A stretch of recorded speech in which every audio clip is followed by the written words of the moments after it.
Amém. Já está conectado o Facebook. Amém. A paz do Senhor Jesus, pessoal do Facebook. A paz do Senhor Jesus, pessoal do Instagram. A paz do Senhor Jesus, pessoal do YouTube. Amém. A paz do Senhor Jesus, pessoal do Meet. A Mariana, a Maria, a Luciene, a Dona Maria de Lourdes. Amém. A paz do Senhor Jesus para quem vai acompanhar pelo áudio depois. Amém. A paz do Senhor Jesus a todos. Amém. Hoje a gente vai falar sobre Isaías 23, né? A gente está ainda dentro daquele momento histórico, a gente lembra, né? Passou 8 anos da tomada do Reino Norte. Então, o Reino Norte foi levado pela Síria já faz 8 anos. E o Reino Sul começou a pecar. O Reino Sul já não está mais naquele avivamento, né? Que havia acontecido no início do reinado ali de Ezequias, né? Eles começaram a amornar. Então, eles começaram a pecar contra Deus, começaram a adorar outros deuses, começaram a enfraquecer na fé. E o resultado disso é que guerras chegaram, né? Deus começou a tirar a proteção que havia sobre Judá, porque eles começaram a desobedecer a Deus, né? Começaram a não crer mais e não obedecer mais a Deus. E Deus começou a tirar a proteção de Judá. E nisso, a gente lembra no 14º ano do reinado de Ezequias, Senaqueribe, um novo rei que havia surgido lá na Síria, a gente lembra, né? O rei Sargão morreu e o filho dele, Senaqueribe, virou rei, a gente falou na aula passada. Então, Senaqueribe, filho de Sargão, né, neto de Tiglat-Pileser, né, e sobrinho de Salmaneser, que morreu também, a gente lembra, ele virou rei e ele foi um rei que ele fez grandes avanços para a Síria. Tá? Historicamente ele fez grandes avanços, ele venceu mais nações ainda e ele também colocou como a capital da Assíria Nínive. Foi na época de Senaqueribe que Nínive passou a ser a capital da Assíria. Então Senaqueribe ele invadiu o reino de Judá. Ele começou a invadir várias cidades ali de Judá e ele foi conquistando as cidades. Ele foi quebrando muralhas e entrando nas cidades e conquistando as cidades, né? A gente viu isso na aula passada. E conforme ele ia avançando e conquistando cidades, né? O rei Ezequias, ele cogitou fazer aliança com o Egito e com a Etiópia. Então a gente lembra que Isaías veio e falou, né, no capítulo 20, que isso não era uma boa ideia, fazer aliança com o Egito e a Etiópia não ia ser uma boa ideia, porque o Egito e a Etiópia também vão ser levados pela Síria, né? Então, Ezequias estava com muito medo, vendo o avanço da Assíria sobre Jerusalém, né? Então ele ficou com muito medo, Ezequias, disso, e ele começou a fazer alguns planejamentos humanos. Então ele quis fazer alianças humanas. A paz, Mariana, eu vou pedir para você, por favor, só colocar o microfone no mudo. Só durante a aula, só durante a aula, e no final da aula é liberado, aí todo mundo libera o microfone e conversa, tá? Mas só para eu não perder aqui o fio da meada. Se você não conseguir, eu consigo bloquear daqui, aí você me fala, eu consigo daqui, tá? Mas para bloquear...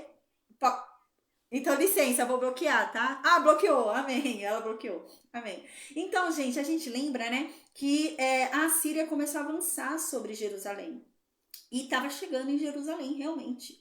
E então Isaías vem falar com Ezequias, Isaías vem falar com o reino de Judá, que eles precisam confiar em Deus. Eles precisam, na verdade, se arrepender, chorar, clamar a Deus, se voltar a Deus e obedecer a Deus e confiar somente em Deus. E então eles vão se ver livres da Assíria.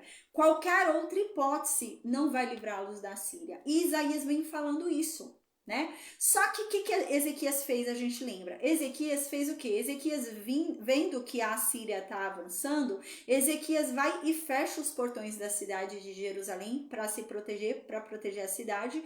E a gente lembra, Jerusalém, ela tinha muralhas, né? Então tinha as muralhas ali, o portão era um portão bem forte e eles fecharam. A gente lembra que Oséias fez isso. Oséias fechou os portões de Samaria para resistir à Síria e conseguiu resistir por 3 anos. E Ezequias foi nesse pensamento, ele fechou o portão de Jerusalém ali e ele estava querendo resistir à Síria e a Síria estava avançando.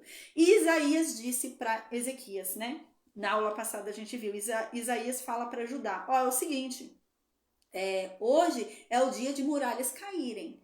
Se vocês não se arrependerem, se vocês não chorarem, se vocês não clamarem a Deus e o obedecerem, as muralhas daqui que vocês estão se sentindo protegidos vão cair e a Síria vai tomar vocês. Porque não há o que impeça a Síria de vocês de tomar vocês, a não ser Deus. Então vocês têm que se voltar a Deus. E Isaías vinha falando isso. E nesse período, o que que acontece? Ezequias, ele vê que não podia fazer aliança com o Egito, porque Deus já deixou muito claro que não era para ele fazer aliança com o Egito. Qual que era uma outra nação muito poderosa nessa época? Não tanto quanto o Egito, mas ela era forte. Era Tiro. A nação de Tiro, ela era muito forte nessa época.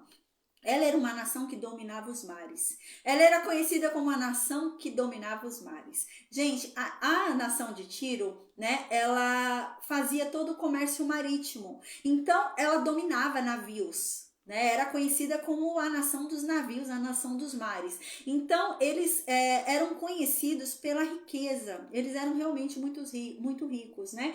E eles eles tinham vários navios grandes, de grande porte, para fazer viagens longas. E eles iam para a Espanha, né? Eles mandavam esses navios para a Espanha, ali para Tarsis, e eles traziam de Tarsis muitas riquezas, tá? A gente lembra ali perto, né? Indo para aquela região de Tarsis, a gente lembra que tinha aquele ouro de Ofir, né? Tudo. Então, eles mandavam muito desse navio, tá? Para esses lugares, e eles voltavam com muita coisa.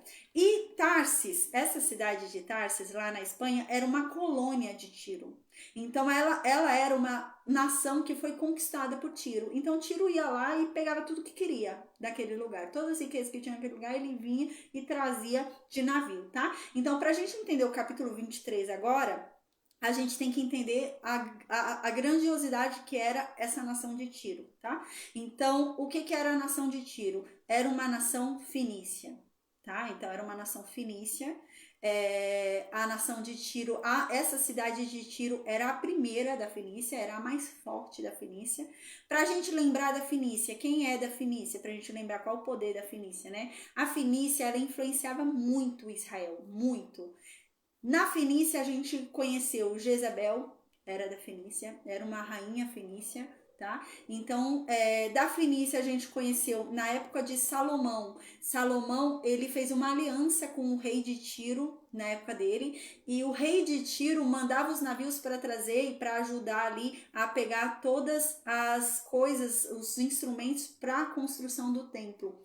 Na época de Salomão. A paz, Adriano, na época de Salomão. Então, Tiro era uma nação que influenciava muito os judeus, influenciava muito, né, o reino de Judá, influenciava muito o reino norte, né, que já não existe mais nessa época, mas influenciava muito Israel. E provavelmente Ezequias está pensando em Tiro. Ezequias está vendo uma alternativa aqui se aliar a Tiro. Já que não dá para se aliar ao Egito, porque Deus deixou muito claro que não é para confiar no Egito, não é para se aliar ao Egito nem à Etiópia, então uma possibilidade era se aliar a Tiro. Era uma possibilidade muito grande, que era uma nação muito rica, muito próspera, né? E era uma possibilidade que havia, tá? E é isso agora que Isaías vem combatendo nesse capítulo, para que o Reino Sul não faça aliança com Tiro, tá? Esse é o intuito do capítulo 23. Porque Isaías fala o que vai acontecer com Tiro. No capítulo 23, Isaías fala, vocês não vão confiar em Tiro, porque com Tiro vai acontecer isso, isso e isso. Então, vocês têm que confiar em Deus. Não tem que confiar em nação nenhuma. Não tem que confiar em homem nenhum. Não tem que confiar em nenhum humano. Vocês têm que confiar em Deus. Deus é quem vai fazer o que vocês precisam. Não vai ser a nação de Tiro. Não vai ser a nação do Egito. Vai ser Deus. Então, clamem a Ele e se arrependam. Peçam a Ele, né? Igual na aula passada. Que lindo, né? O capítulo da aula passada, a gente lembra que Isaías falou, Ezequias, reino de Judá, eu vejo vocês quebrando casas para reforçar a muralha, eu vejo vocês abrindo poços para ter reserva de água, eu vejo vocês mudando o caminho do rio para vocês terem aqui uma reserva de água, eu vejo vocês estocando comidas, eu vejo vocês fazendo de tudo para vocês conseguirem resistir à guerra. Eu só não vejo vocês olharem para o alto e clamarem àquele que está fazendo vocês estarem passando pelo que vocês estão passando. E vocês deviam ter orado a ele, né? E uau, que extraordinário, né? Em Isaías 23, Isaías continua falando isso. Parem de querer buscar apoio humano, parem de querer buscar, né, não apoio, mas eles estavam buscando toda a salvação deles, depositando toda a esperança deles, né, nessa aliança. E eles já tinham uma aliança forte que salvaria eles. Mas a questão é que eles não estavam cumprindo essa aliança. E é nesse sentido que Isaías vem falando no capítulo 23, tá bom? Então, amém. Eu vou orar agora e a gente então vem aqui pro Isaías 23 para falar sobre isso, tá bom? Amém. Deus, obrigada, Pai, obrigada por mais um dia, obrigada pelo teu amor, pela tua graça, pela tua misericórdia, Senhor, amém. Meu Deus, nós entregamos a Ti tudo que temos, tudo que somos, está em Suas mãos, Pai, que seja feita sempre a Tua vontade em nossas vidas, porque a Tua vontade é boa, perfeita e agradável, Seus planos são maiores do que os nossos, nós temos prazer em Ti, prazer na Tua palavra, Pai, nos ensina a obediência, nos ensina os Teus caminhos, endireita as nossas veredas, Senhor. Perdoai, Pai, perdoai as nossas ofensas, os nossos pecados, a nossa iniquidade, porque nós somos falhos, Pai. A Tua palavra diz, o próprio Senhor Jesus um dia disse, que o pensar já é pecado, o sentir é pecado, e por isso nós reconhecemos a nossa condição, ainda que não venhamos a praticar, Pai, o pecado, o pensar já o torna, Pai, possível. Então nós pedimos perdão, Pai, perdoa-nos por todas as vezes que nós o decepcionamos, por todas as vezes que nós o iramos. Deus, nos perdoa, Pai. Que o Senhor estigue para conosco a tua paciência, porque nós precisamos dela, Senhor. Oh Deus, nós sabemos que não somos merecedores de nada. Ai de nós se o Senhor nos retribuísse segundo os nossos pecados.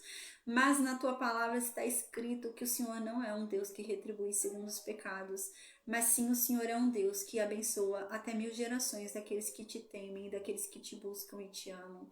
A tua palavra diz que o Senhor, meu Deus, recebe com prazer e alegria um pecador arrependido.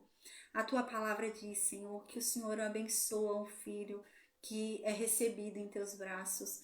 E o Senhor abençoa com as mesmas bênçãos que o Senhor um dia deu a Abraão. O Senhor, meu Deus, a tua palavra diz que o Senhor nos dá aquilo que Cristo tem direito, porque nele nós somos herdeiros das mesmas promessas e das mesmas bênçãos. Então, meu Deus, é nessa palavra que nós cremos, Senhor. A tua palavra diz que aquele que confia em ti jamais é decepcionado. A tua palavra diz que o Senhor não é homem para mentir e nem filho do homem para não cumprir o que diz. E é nisso que nós cremos, Senhor. Amém. Meu Deus, a tua palavra diz que onde 2 ou mais estiverem reunidos, ali o Senhor estará. E o que essas pessoas determinarem na terra será selado nos céus. E é nessa palavra que nós cremos. A tua palavra diz que a oração de um justo vale muito em seus efeitos, ao ponto de fazer com que pecados sejam perdoados, ao ponto de fazer com que enfermos sejam curados. Amém, Deus, que essa palavra se cumpra agora, neste momento, porque nós determinamos aqui em comum acordo, Deus, que todo aquele que ouve neste momento esta palavra seja curado de toda e qualquer enfermidade em nome de Jesus. Que o seu extraordinário aconteça. Assim como o Senhor um dia ouviu a oração de Elias e mandou o seu fogo dos céus para provar aquele povo que Deus está nessa terra, assim nós clamamos a Ti por mais um milagre, para que todos possam testemunhar que há Deus em nossas vidas, há Deus nessa terra. Oh Deus, tem misericórdia de nós, tem compaixão de nós, Pai, e nos abençoa, nos permite experimentar da Tua bondade, da Tua benignidade, Senhor. Nos ajuda, meu Deus, a enxergarmos com clareza da Tua bondade, a Tua benignidade. Nos ajuda, Senhor. Oh Deus, Senhor Jesus, o Senhor um dia disse que iria sentar-se à direita do Pai, mas não se esqueceria de nós. O Senhor disse que tudo aquilo que nós pedíssemos em Seu nome, o Senhor faria, para que em Seu nome o Pai fosse glorificado. O Senhor um dia disse isso, Senhor Jesus. O Senhor disse que sentaria à direita do Pai para lá interceder por cada um de nós. Quando nós orássemos a Deus e parecesse que Deus não nos ouvisse, quando o céu parecesse estar de bronze e fechado para as nossas orações, o Senhor disse, Senhor Jesus, que o Senhor intercederia por nossas orações junto ao Pai. E nós sabemos que tudo que o Senhor pede, o Pai te dá, porque o Pai tem prazer em ti. Então nós pedimos, Senhor Jesus, intercede junto ao Pai por cada um de nós, pelas nossas orações. Cada oração que um dia nós fizemos, e ainda não foi atendida. Que o Senhor interceda por nós junto ao Pai. Oh Deus, foram tantas orações que nós fizemos que eram só lágrimas. Não conseguíamos falar uma só palavra, Pai, eram só angústia e gemido. Mas o Senhor é aquele que desvenda o gemido. O Senhor é aquele que nos conhece desde o ventre da nossa mãe.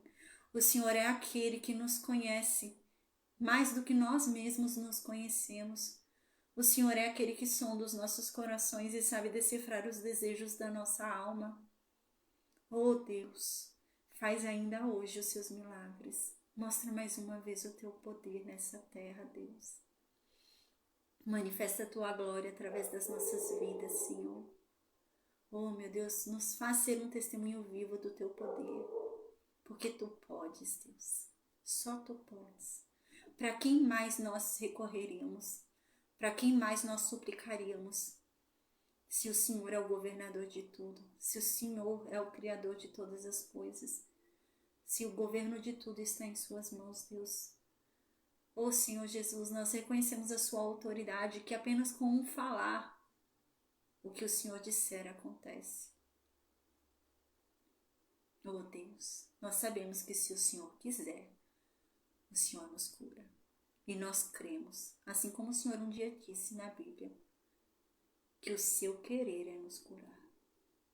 Então, Deus, em o nome de Jesus, Senhor Jesus, Pai dos céus, à direita do Pai, envia a tua palavra de poder e nos cura.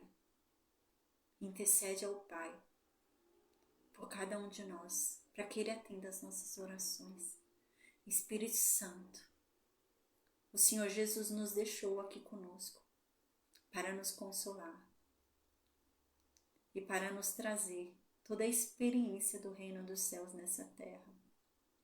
Espírito Santo, a palavra de Deus diz que você tem poder para ressuscitar mortos, Espírito Santo. Você tem poder para curar enfermos, Espírito Santo. Você é o próprio Deus em espírito nessa terra. E é nisso que nós cremos e nós precisamos de Ti neste momento. Então vem e ocupa cada pedaço do nosso corpo. Cada espaço que há em nós ocupa, Espírito Santo. Nos transborda. E venha tomando aquilo que é Teu. Tirando daqui, de cada um de nós, toda a enfermidade. Tudo aquilo que não vem de Ti, Deus, tira neste momento, em nome de Jesus. Senhor, vem e toma posse do que é Teu. A Tua palavra diz que um justo justifica a Tua casa, santifica a Tua casa. Então, Deus, vem e toma posse das nossas casas. Santifica o nosso lar, a nossa família, os nossos filhos, os nossos maridos. Nos santifica, Deus, em nome de Jesus, Senhor. Amém. Nos ensina a obediência, nos ensina a andar em retidão, porque tudo que nós queremos é sermos agradáveis ao Teu paladar. Nos ensina, meu Deus, os Teus caminhos. Se algo ainda fazemos de errado é porque não temos compreensão da Tua verdade. E é por isso que estamos aqui hoje, para conhecê-la. Então, Deus, se mostra para cada um de nós de uma forma clara, de uma forma simples, de uma forma inconfundível. Que venhamos a compreender com clareza o que Tu quer de nós. Que venhamos a entender de uma forma simples. E que Seu Espírito Santo venha nos guiar, porque hoje Ele é a lei escrita dentro de nós. Que Ele venha a nos guiar com clareza, para que venhamos a andar nos Teus caminhos, Deus, e não venhamos a tropeçar nem para a direita nem para a esquerda, mas que venhamos a andar firmemente no caminho que o Senhor designou a cada um de nós. Ó Senhor, nós cremos na palavra que diz que tudo coopera para o bem daqueles que no Senhor esperam.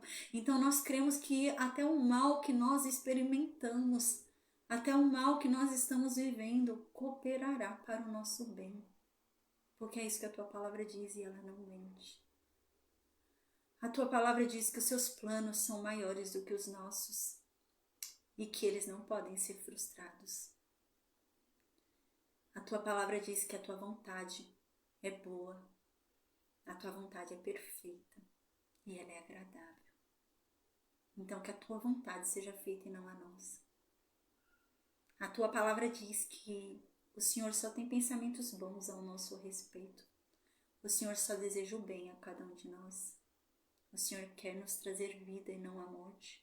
O Senhor quer nos dar paz e não guerra. E é nisso que nós cremos, Deus. Então, amém. Que os seus pensamentos se concretizem em nossas vidas, nos trazendo paz, nos trazendo vida. Amém, Deus, amém. Ó Senhor, obrigada, Pai, por esse amor tão maravilhoso que nos resgatou, que nos salvou. Obrigada, Senhor. Amém.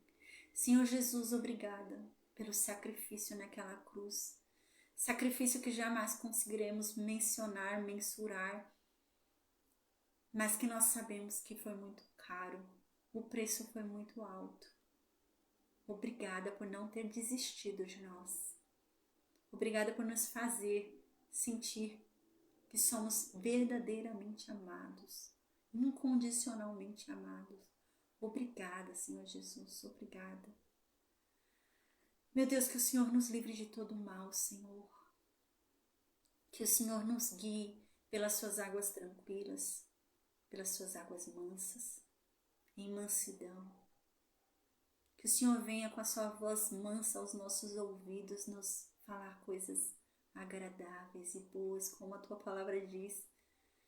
Que assim seja. Que o Senhor nos visite no deserto, em meio às nossas trevas. Com palavras doces aos nossos ouvidos, nos conduz e nos guia até a sua luz. Que o Senhor venha nos guiar nessa caminhada de mãos dadas. Porque se o Senhor vier conosco, nós não teremos medo de nada. Porque o Senhor, meu Deus, é o nosso escudo. O Senhor é o nosso socorro. O socorro que está sempre presente na hora da nossa angústia. E glória a Ti por isso, Deus. Senhor, sacia os desejos do nosso coração. Realize os desejos da nossa alma. Amém.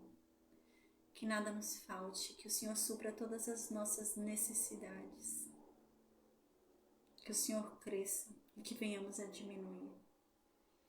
E que pela Tua infinita misericórdia, graça e bondade, o Senhor nos use para o Teu reino, de forma ousada, com intrepidez.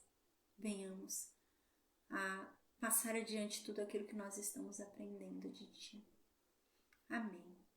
Que o Senhor nos livre e nos proteja de todo mal. Que o Senhor dê ordem aos seus anjos acerca de cada um de nós, para que os seus anjos nos protejam. Em nome de Jesus, amém. Amém, amém, amém. Então agora, né, como eu disse, a gente vai falar sobre Tiro. Né, eu já expliquei um pouquinho sobre Tiro. Então agora eu vou ler o versículo 1. Já expliquei um pouquinho sobre a importância de Tiro, né? Historicamente, culturalmente, para a gente entender qual a importância desse capítulo aqui, né? O intuito de Isaías é fazer o povo de Judá entender que não adianta confiar em Tiro. Não adianta confiar no Egito, achar que o Egito vai salvar eles da Síria. Não adianta achar que a Etiópia vai salvar eles da Síria. Não adianta achar que Tiro vai salvar eles da Síria. Somente Deus pode salvar Judá da Síria. Era isso que Isaías estava querendo fazer aquele povo ver. E agora Isaías vem falando então sobre Tiro, né? Porque Tiro era uma outra possibilidade, né? Como eu disse no começo da aula de hoje, Egito já ficou muito claro que não era para fazer aliança com o Egito. Já ficou muito claro. Aliás, Deus havia falado isso desde antes, né? Aquele povo da onde eu tirei vocês, aquela nação da onde eu tirei vocês um dia, não é jamais para vocês fazerem aliança nenhuma. Deus havia dito isso, né? Para nunca mais voltarem ao Egito. Nem para fazer aliança, nem para comprar cavalo, nem para nada. Não é para voltar para o lugar onde Deus havia tirado vocês. Deus havia dito isso, né? E agora, a outra possibilidade era Tiro. Tiro era uma nação conhecida como a dominadora dos mares. Então, no versículo 1 diz assim, peso de Tiro. Né? A gente lembra, peso, quando o profeta fala aqui peso, ele está dizendo no sentido de notícia pesada, né? Mensagem pesada, né? Mensagem dura, né? Então agora vai a mensagem dura para Tiro, para a nação de Tiro, né? A gente lembra que Tiro é a maior cidade fenícia. A cidade fenícia mais rica era Tiro. Tiro era a primeira cidade ali, né? A maior cidade. Porque era o centro comercial, né? A nova Tiro, ela ficava numa ilha, né? Mas tinha a antiga cidade de Tiro, que ela ficava ali na costa do mar também. Mas a nova Tiro ficava numa ilha. Então, ela dominava os mares. Ela tinha navios, tudo, e ficava mandando para os lugares para trazer coisas ali. E ela era a feira das nações. Então, ela trazia coisas da Espanha, ela trazia coisas de vários lugares e reunia na cidade dela para vender para todos os povos. Era um feirão, né? Era a cidade de Tiro. Ela era muito importante nessa época. Então agora vem a profecia contra a cidade de Tiro. E diz assim: uivai, navios de Tarsis, porque está assolada, a ponto de não haver nela casa nenhuma, e de ninguém mais entrar nela. Desde a terra de Quitim, lhes foi isto revelado, né? Então, mensagem agora pesada para Tiro, mensagem dura para Tiro, né? Vocês que estão aí em Tarsis, tá? Ele tá falando o quê? A gente lembra de Tiro, eles enviavam navios para Tarsis. Onde é que ficava Tarsis? Na Espanha, tá? Então eles estão lá no Oriente Médio, né? Eles ficavam enviando navios para Espanha, tá? Então eles enviavam navios para Espanha lá para Tarsis para pegar ali tudo que tinha de riqueza que eles conseguissem e trazer de volta para Tiro. E qual é o cenário que Isaías está vendo aqui? Isaías está dizendo que navios chegaram lá na Espanha, navios de Tiro foram até a Espanha, chegaram lá na Espanha e lá na Espanha eles souberam que Tiro foi atacada e foi destruída. É nesse sentido, tá? Por isso que Deus está falando aqui, uivai, navios de Tarsis. Então, os navios que estão lá na Espanha, vocês devem chorar. Vocês devem chorar muito. E aqui ele diz por que eles devem chorar. Então ele diz, porque está assolada. Quem está assolada? Tiro, tá? Isso não acontece ainda aqui, tá, gente? Isso daqui é uma profecia, isso daqui vai acontecer ainda. Não aconteceu ainda. Eu vou falar daqui a pouquinho quando é que vai acontecer. Não aconteceu ainda. Na época que Isaías estava falando isso, Tiro, gente, estava de boa. Não tinha acontecido isso não, tá? Mas ele está prevendo que isso vai acontecer. Por quê? Porque Tiro era uma nação que Ezequias estava pensando em fazer aliança. Então Ezequias estava, vamos fazer aliança com Tiro. Tiro é uma nação forte, já que não pode fazer com o Egito, vamos fazer com Tiro. E Isaías está falando, não vai fazer não, porque o Tiro vai cair também. Egito vai cair, mas Tiro também vai cair. Não fique pensando que vocês vão se proteger. Se eles não se protegem, nem eles mesmos vão proteger vocês. Não vai. É nesse sentido que Isaías está falando, né? Então aqui diz, por que, né? Vocês devem chorar, navios de Tarsis, porque Tiro está assolada. Porque a cidade de Tiro está assolada. Assolada como? Ao ponto de não haver nela mais casa alguma. Foi tudo destruído. Então agora vocês vão chorar. Porque não tem mais nada dentro daquela cidade. E de ninguém mais entrar nela, né? Ao ponto de ninguém mais conseguir entrar, é só ruínas. Não dá nem mais para andar ali, né? Só destroços. É nesse sentido que o profeta está falando. Então aqui ele diz, desde a terra de Quitim, isto foi revelado. O que é Quitim? Quitim é Chipre, né? A gente vai ver mais para frente essa terra Quitim com o nome de Chipre, tá? O que é Chipre? Chipre é uma ilha que tem. Né? E é isso que ele tá falando. Caramba, essa notícia é tão doida, é tão aterrorizante que chegou até na ilha, lá na ilha de Chipre. Até na ilha de Chipre estão sabendo que Tiro foi destruída, né?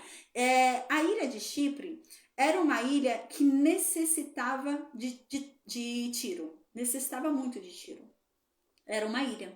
Então eles não tinham o poder marítimo que Tiro tinha.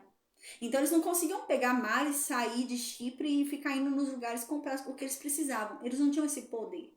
Então o que eles faziam? O que eles dependiam? De Tiro. Então Tiro ia depois lá em Chipre e vender as coisas, entende? Eles iam lá em Tarsis, pegavam as coisas que eles traziam lá de Tarsis eles iam vender lá em Chipre, eles iam lá no Egito, pegavam as coisas, eles vendiam as coisas do Egito lá em Chipre. Então eles abasteciam Chipre. Tá? Então Chipre precisava de Tiro. E é isso que está dizendo aqui. Até lá em Chipre, na ilha, longe, ficaram sabendo disso. Então agora vocês, navios de Tarsis, vão chorar. Aí no versículo 2 continua, diz assim: calai-vos, moradores da ilha, vós a quem encheram os mercadores de Sidom, navegando pelo mar.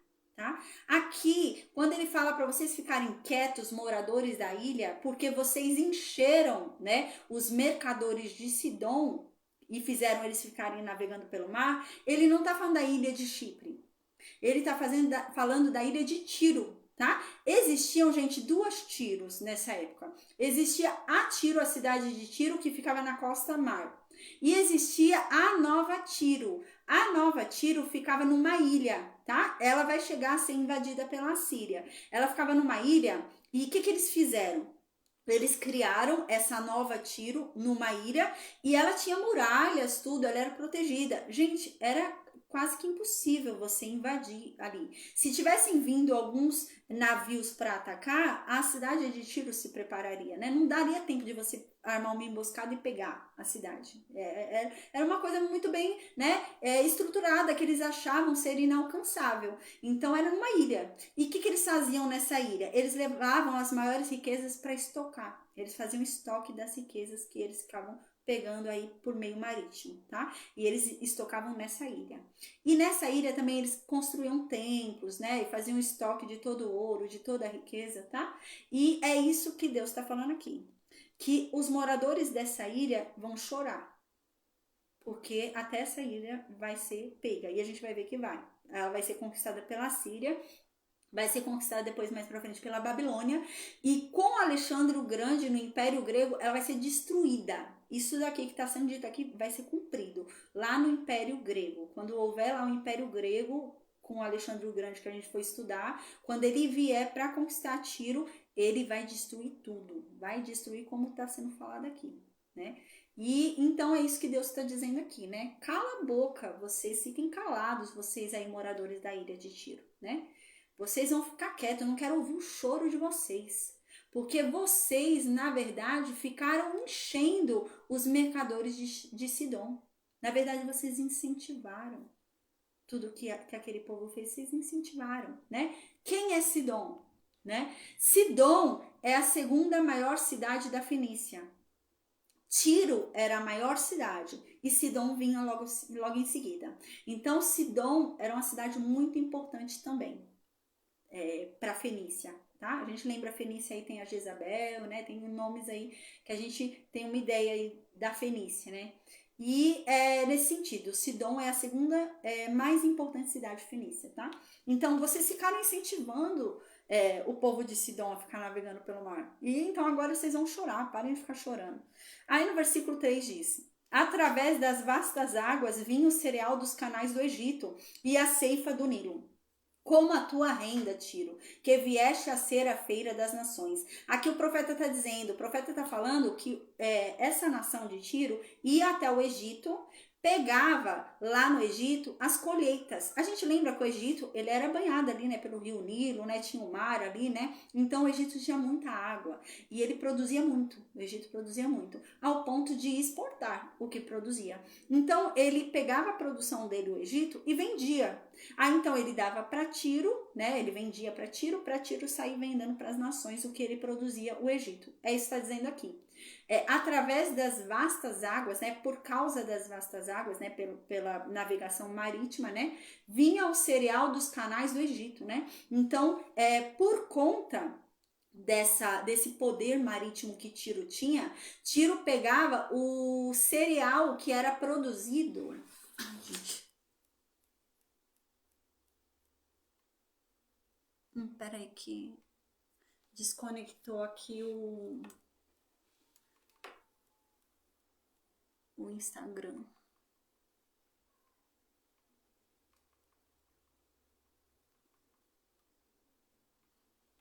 O Instagram parou de funcionar. Mas então, gente, o que acontece aqui, né? O profeta tá querendo dizer que eles iam lá no Egito, pegavam cereal lá do Egito, pegavam trigo lá do Egito, né? Pegavam o que o Egito produzia para vender e eles levavam por meio do mar para Espanha. Levavam para Chipre, né? E é isso que está sendo falado aqui, por causa das águas, você conseguia ter acesso a algo que foi produzido no Egito. Você estava lá do outro lado e você recebia os produtos que estavam ali, que tinham sido produzidos nas terras do Egito. É isso que está dizendo aqui. E aqui ele diz, como a tua renda, Tiro, que vieste a ser a feira das nações, né? Então ele veio a ser, Tiro veio a ser a feira de todas as nações. Ele ia lá, buscava os negócios e revendia, né? Igual a feira mesmo. Ele fazia esse tipo de coisa, essa nação de Tiro. Versículo 4 diz, envergonha-te, ó Sidom, porque o mar, a fortaleza do mar fala, dizendo, não tive dores de parto, não dei à luz, não criei rapazes e nem eduquei donzelas. O que o profeta está dizendo aqui? Agora vocês que são de Sidom, que é a segunda cidade mais importante da Fenícia, vocês vão morrer de vergonha. Porque agora vocês vão ver que o mar está dizendo que vocês nunca foram filhos dele. Porque lembra que eu falei? Eles achavam que eles eram os dominadores do mar. E pela linguagem aqui do profeta, provavelmente eles até se diziam, né, como filhos do mar. Porque eles navegavam bravamente pelo mar, né? Iam para Espanha, iam para Chipre e ficavam navegando pelo mar e dominavam o mar. O comércio marítimo, Tiro dominava. E então, aqui agora, Isaías está falando, não, agora vocês vão ver que na verdade o mar não é filho, não é pai de vocês. Ele vai deixar muito claro que ele não é o pai de vocês, que ele não tá nem aí para vocês. Ele não deve nada para vocês. Vocês não têm parte nenhuma com ele, né? Então agora vocês vão morrer de vergonha, porque vocês se achavam os dominadores do mar, vocês vão ver que não são. Aí então no versículo 5 diz, como quando se ouvirem as novas do Egito, assim haverá dores quando se ouvirem as novas de Tiro, né? Como quando se ouvirem as novas do Egito, assim haverá dores quando se ouvirem as novas de Tiro. Assim como quando no Egito se sentirá dores, quando vier a se cumprir a profecia do Egito, né? Que a gente lembra que as águas que o Egito tanto depende iam sumir, porque o Egito dependia daquelas águas do rio Nilo, do mar, né? Ele precisava, era algo vital as águas ali no Egito. Assim como eles iam gemer por causa da profecia sobre eles, Tiro também. Porque Tiro ia deixar de ser o dominador dos mares. Eles achavam que eles dominavam o mar, mas eles iam deixar de ser. E isso também, né, ia trazer muitas dores para Tiro. Versículo 6. Passai a Tarsis, clamai moradores da ilha, né? Aqui Deus está falando, se mudem, vão morar agora lá na Espanha. Agora se mudem, vão morar lá em Tarsis. Clamai moradores da ilha. E lá fiquem chorando e clamando, orando, mas se mudem. Versículo 7. É esta, porventura, a vossa cidade exultante, cuja origem é dos dias antigos, cujos pés a levaram para longe a peregrinar? Então aqui Deus fala num sinal de desdém, né? Sobre Tiro. Ah, por acaso é essa cidade que se achava tanto? Era essa cidade que era tão rica, que guardava tantas riquezas, que deixava até um estoque de riqueza, deixava até um galpão lá separado com todas as riquezas que conseguia pegar pela via marítima? É essa? E acabou indo para tão longe, ir lá para a Espanha, né? Porque ele mandou ir lá para a Espanha, né? E acabou indo lá para a Espanha. Os pés dela, os próprios pés dela conduziram ela para tão longe, para um lugar tão afastado. Aí no versículo 8, Isaías diz, mas quem foi que designou este mal contra Tiro? A distribuidora de coroas. Tiro era uma distribuidora de coroas, né? Cujos mercadores, eles tinham muito negócio, né? Eles tinham ali os panos mais difíceis de você achar, né? Pano de púrpura, né? Era difícil de achar. Eles tinham, né? Os utensílios para fazer coroa, né? Tudo isso, eles tinham. Tudo que era mais raro, rico, né? Eles tinham isso. Por conta dessa comercialização marítima. Então, aqui está dizendo, né? Quem é que foi que designou esse mal contra Tiro? A distribuidora de coroas, né? Cujos mercadores são príncipes e cujos negociantes são os mais nobres da terra. Quem foi que fez esse mal contra esse lugar? Foi Deus, no versículo 9 diz. Foi Deus. Foi Deus que fez esse desígnio. Foi Deus que fez isso. E Deus fez isso para humilhar eles. Deus fez isso para humilhar a soberba de toda a glória deles. Porque eles estavam se achando. Eles estavam se achando muito importantes, eles estavam se achando demais. E Deus fez isso para rebaixar os mais nobres da terra. No versículo 10 diz, moradores das colônias de Tarsis. A gente lembra, né? Eu disse, Tarsis era uma colônia de Tiro, né? Tarsis, ele não era um lugar independente. Ele servia a Tiro. Então aqui Deus diz no versículo 10, moradores lá de Tarsis, das colônias de Tarsis lá, agora vocês vão poder cultivar suas próprias terras. Vocês não são mais empregados, vocês não são mais escravos, vocês não são mais servos de Tiro. Agora vocês podem cultivar sua própria terra para vocês mesmos. Assim como se faz lá no Rio Nilo, assim como se faz lá no Egito. Vocês vão poder cultivar para vocês mesmos. Se vocês quiserem vender, vocês vendem, mas vocês não vão ser obrigados a entregar porque vocês são escravos. Não. Pois o porto de vocês já não existe mais. Pois aquele que vinha no porto para roubar já não tem mais. Tiro já não existe mais. Versículo 11 diz: Ele estendeu a sua mão sobre o mar e turbou os reinos. O Senhor deu ordens contra Canaã, para que se destruíssem as suas fortalezas. Aqui ele é Deus, né? Então a gente lembra que o momento histórico que está sendo vivido aqui é que Ezequias está sendo atacado. Ezequias está sendo atacado pela Assíria. A Assíria acabou de conquistar Asdod, a gente lembra, ela acabou de conquistar a cidade filisteia, e a Assíria está vindo e conquistando cidades do reino de Judá. O reino norte já foi levado faz 8 anos, e a Assíria está vindo conquistando reinos em Judá ali, e Ezequias está morrendo de medo, o povo está morrendo de medo, fecharam o portão de Jerusalém, estão confiando nas muralhas, entre aspas, porque começaram a quebrar a casa ali também para reforçar as muralhas, né? E estão achando que vão morrer. A gente lembra na aula passada, a gente viu, eles estão achando que vão morrer, começaram a comer todas as comidas que tem, né? Para não deixar nada para a Síria, né? E agora Isaías é muito claro. Isaías fala assim: quem foi que fez isso para Tiro? Quem foi Judá? É nesse sentido que Isaías está falando. Quem foi Judá que fez isso para Tiro ficar desse jeito? Quem foi que fez o Egito cair para a Síria? Foi a Síria? Não, foi Deus. É isso que Isaías está querendo dizer. Foi Deus. Foi Deus quem fez Tiro cair. Foi Deus quem fez Egito cair. Não é a Síria. É Deus. Então vocês têm que se voltar para ele, senão vocês vão cair também. É nesse sentido que Isaías está falando, né? Então Isaías aqui ainda fala algo além para Ezequias. Fala assim: aliás, Deus já deu ordem contra toda Canaã. E a gente lembra que o reino de Judá fica onde? Em Canaã. E aqui Isaías fala: Deus já deu ordem contra Canaã, para que ela fosse destruída junto com as suas fortalezas. Ou seja, Deus já deu ordem contra Judá. Judá também vai ser levada.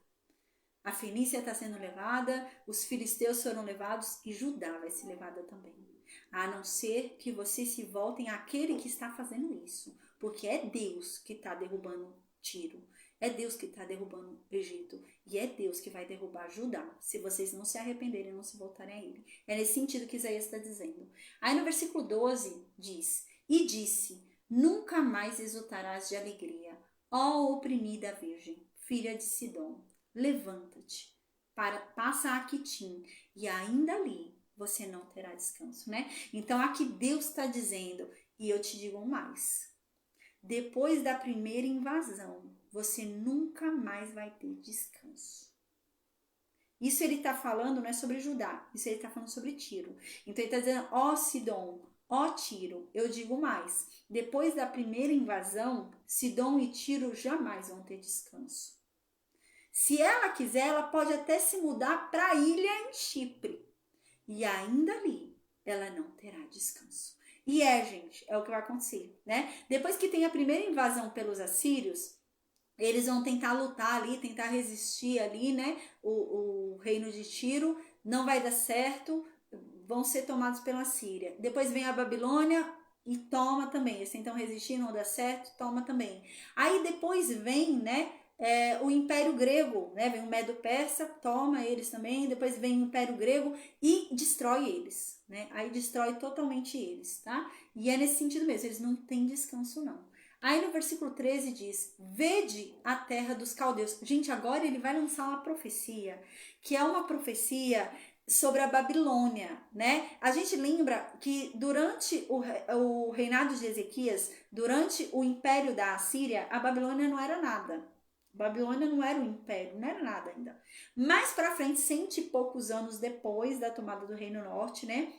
Quando o pai do Nabucodonosor, né, os caldeus crescerem como um povo ali, o pai do Nabucodonosor tomar a Babilônia, então ele vai crescer ali e vai tomar a Síria e vai virar um império babilônico, né? Mas isso, gente, é 100 e poucos anos depois ali de Isaías, muito tempo depois de Isaías. E ele tá prevendo isso agora, né? Porque assim, o Nabucodonosor, ele é caldeu. Tá? Então ele é caldeu, e mais para frente o pai do Nabucodonosor vai conquistar a Babilônia. Então, quando ele fala da terra dos caldeus, é isso. Nessa época aqui, os caldeus não eram ninguém, gente. Os caldeus não eram nada de importante, não era ninguém. Daqui a 100 e poucos anos depois, eles vão ser muita coisa. E eles vão lá, os caldeus, vão conquistar a Babilônia, e então depois eles vão sair conquistando todas as nações que eram da Síria e conquistar a Síria, inclusive. E eis que surge o império da Babilônia ali com Nabucodonosor, tá? Então os caldeus vêm a se tornar importante mais para frente, mas ainda aqui não era nada de importante, não era ninguém, tá? E é nesse sentido que Isaías vai dizer agora. Vocês estão vendo? Os caldeus, eles não eram ninguém. Os caldeus não eram nada, não era ninguém. E eles foram lá e tomaram a Assíria. Mas isso ainda não aconteceu aqui. E ele vai dizer isso. Eles foram lá e tomaram a Assíria. E eles não eram ninguém. E tomaram a Assíria. E você acha que a Assíria não vai tomar tiro? Se eles, que não eram ninguém, tomaram a Assíria, a Síria vai tomar tiro. Não fiquem confiando em tiro, né? Nesse sentido que Isaías está falando, não fiquem confiando em tiro, vocês vão buscar aliança com o tiro. Aí no versículo 13 diz isso: vejam a terra dos caldeus. Ainda este povo não era povo, esse povo não era ninguém, esse povo não era nada, sequer era um povo.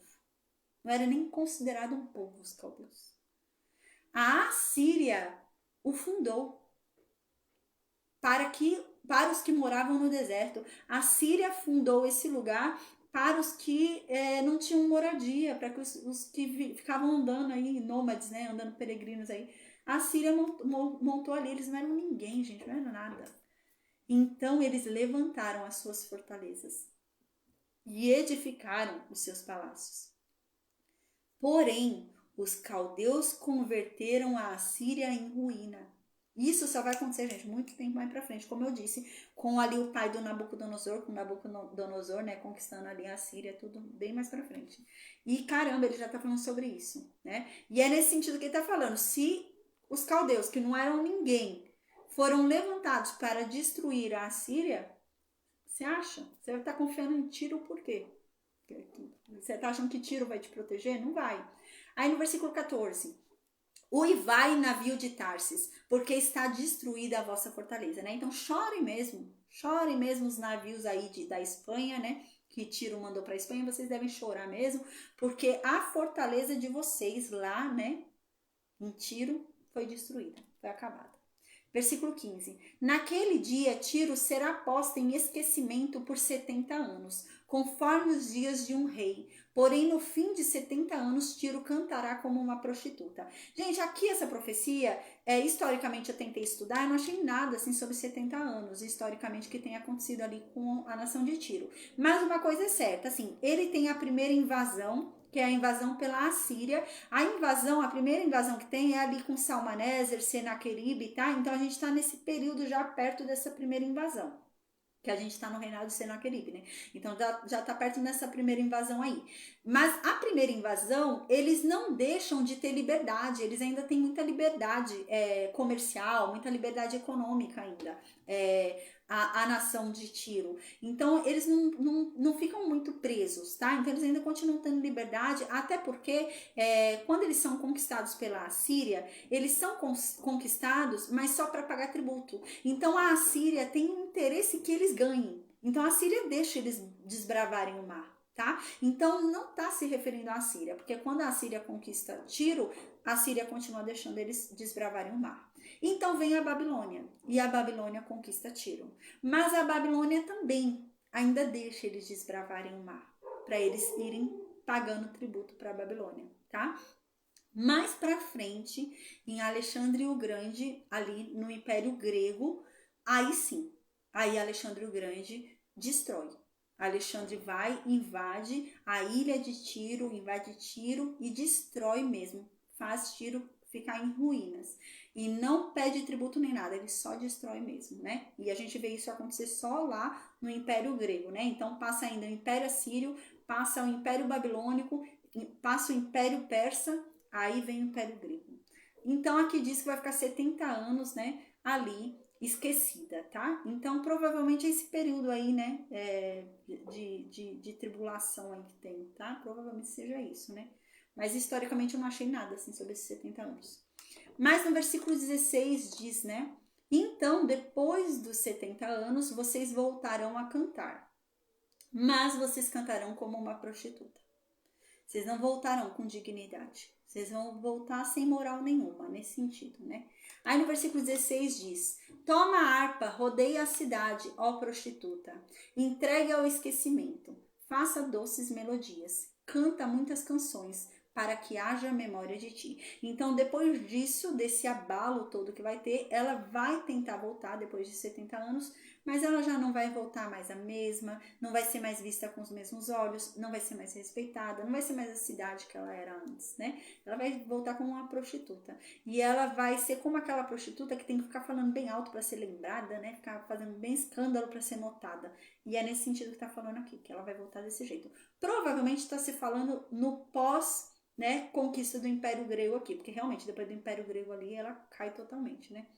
Aí no versículo 17 diz: porque será no fim de 70 anos que o Senhor visitará a Tiro, e ela tornará sua ganância de prostituta, e prostituir-se-á com todos os reinos do mundo sobre a face da terra, né? Então ela vai parar por 70 anos de lançar navios. Por 70 anos ela não vai mais lançar navios. Coincide com o período do Império Grego, né? Então ela vai parar ali por... Mas eu não sei, assim, historicamente, quanto tempo que ela ficou parada sem lançar navios ali por conta do Império Grego. Não sei se no Império Romano ela voltou, né? Eu não cheguei a ver isso. Mas aqui tá dizendo que ela pararia por 70 anos de enviar navios, né? E então, depois, Deus deixaria, né? Deus visitaria ela, libertaria ela, e ela voltaria, mas ela voltaria com a ganância dela de prostituta. Ela voltaria sem ter aprendido nada, né? Ela voltaria, mas sem ter aprendido nada por esse período que ela ficou de castigo. E ela voltaria com a mesma ganância de prostituta, querendo ganhar dinheiro como ela ganhava antes, desesperadamente, né? De todas as nações. E assim ela vai fazer, tá dizendo aqui. Ela vai se prostituir para todos os reinos, querendo ganhar dinheiro a todo custo por todos os reinos. Mas, no versículo 18, Deus diz: mas, desta vez, né? O seu comércio e a sua ganância de prostituta serão consagrados a Deus. Não se entesourará, nem se fechará, mas o seu comércio será para os que habitam perante o Senhor, para que eles comam até que eles se saciem e que eles usem uma roupa durável, tá? Então aqui tá dizendo, Deus vai permitir que ela volte, né? E ela vai voltar como prostituta, mas dessa vez toda a ganância dela, tudo que ela ganhar, não será dela, não será estocado como ela fazia. Lembra que eu falei que ela guardava todo o dinheiro ali, riqueza que sobrava, ela guardava num armazém ali, né? Ela deixava guardado lá na ilha, escondido. Dessa vez ela não vai guardar, não. Dessa vez, tudo que ela ganhar ali vai ser dado a Deus, vai ser oferecido a Deus, vai ser sacrificado a Deus, vai ser usado para que o povo de Deus tenha uma vestimenta durável, para que o povo de Deus coma, né, e etc. Gente, historicamente isso não se cumpriu ainda, né? Historicamente isso não se cumpriu. Mas no Novo Testamento é dito, né, que no reino milenar a gente vai viver aqui nessa terra com Jesus, né, por 1000 anos, e a gente vai usufruir de toda a riqueza dos ímpios, né? A Bíblia diz isso. Que aquela mansão linda, né, que você não pode usufruir hoje, né, que tem aquela piscina até tobogã dentro da mansão, né, você vai poder ir, você vai poder usufruir. A Bíblia diz isso, que toda a riqueza de todas as nações será dada ao povo de Deus, quando Jesus voltar no reino milenar. Nós teremos toda a riqueza de todas as nações neste mundo. Para o próximo a gente não vai precisar, porque a Bíblia diz que na Jerusalém Celestial as ruas serão de ouro, né? Então para que a gente vai precisar de ouro se a própria rua onde a gente vai pisar e andar já é de ouro, né? Mas no reino milenar aqui é dito que a riqueza de todas as nações será distribuída para a gente, todos nós, o povo de Deus, né, terá a riqueza de todas as nações, né? Eu creio que nesse reino milenar que a gente vai viver aqui com Jesus, eu creio que a gente vai trabalhar normal, eu acho que a gente vai ter labuta, trabalhar, vender as coisas, a gente vai fazer um comércio, eu creio nessas coisas, sabe? Eu acredito nisso, pelo que a Bíblia diz, né? Parece que a gente vai viver 1000 anos como a gente viveu agora, essa vida, só que a gente vai ter a oportunidade de viver 1000 anos nessa terra, experimentando como Deus queria que a gente vivesse, se Adão não tivesse caído e Eva, né? Então, nesse sentido, tá? Então, eu creio realmente vai ter um comércio, alguma coisa, mas a Bíblia diz que toda a riqueza de todos os povos, de todas as nações vai ser distribuída entre o povo de Deus. E a gente vai viver os 1000 anos aí. Amém. Glória a Deus. Eu quero deixar aqui uma dica de leitura complementar para quem quiser ler, para entender um pouquinho mais sobre a nação de Tiro. Nesse capítulo que eu vou falar agora, são 2 capítulos e meio. Fala bastante sobre a nação de Tiro. Vocês vão entender bastante sobre a nação de Tiro. Se vocês puderem ler, é legal, tá bom? O livro de Ezequiel, capítulo 26, capítulo 27, capítulo 28 até o versículo 19. Quem puder ler, gente, lê, que vocês vão ter um acréscimo ao estudo de hoje, vão entender um pouquinho mais sobre a nação de Tiro. É muito interessante, tá? O livro de Ezequiel, capítulo 26, capítulo 27, capítulo 28 até o versículo 19. Vale a pena vocês darem uma lida aí, para vocês entenderem mais sobre essa nação de Tiro. Lá fala bastante no livro de Ezequiel, tá bom? Então, Deus abençoe a todos, amém. Um bom descanso. Até sexta-feira, com a graça de Deus. Amanhã a gente não vai ter aula, né? Mas sexta-feira a gente tem aula com a graça de Deus para falar sobre Isaías capítulo 24, tá bom? Amém, né? Com a graça de Deus, amém. Mariana, espero que você tenha voltado, viu? E espero que você volte mais... Eu espero que você tenha gostado e que você volte mais vezes, viu? Amém. Espero que você tenha gostado. Deus abençoe, amém. Eu vou perguntar... Amém, minha amiga. Espero que você tenha gostado, viu? Deus abençoe e que você volte mais vezes aí. Amém, amém. Amém. Seja muito bem-vinda, viu? Amém. Deus abençoe. Amém. Amém. Um beijão na princesa. Um beijo, Mari. Fica com Deus e o Deus abençoe.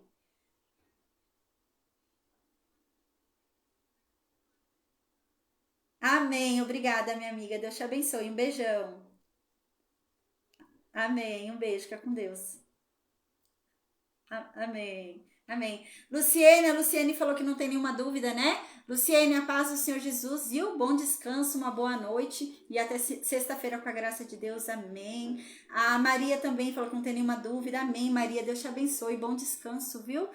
Boa noite, até sexta-feira com a graça de Deus, amém. Deixa eu desconectar já o Facebook, gente, a paz do Senhor Jesus a todos do Facebook, bom descanso, tá bom? Até sexta-feira com a graça de Deus aí, amém, um beijo. No Meet, deixa eu só tentar desconectar aqui o Facebook. Travou. Acho que meu celular tá ruim hoje, hein? Dona Maria, Daniel, a paz do Senhor Jesus. Vocês têm alguma dúvida?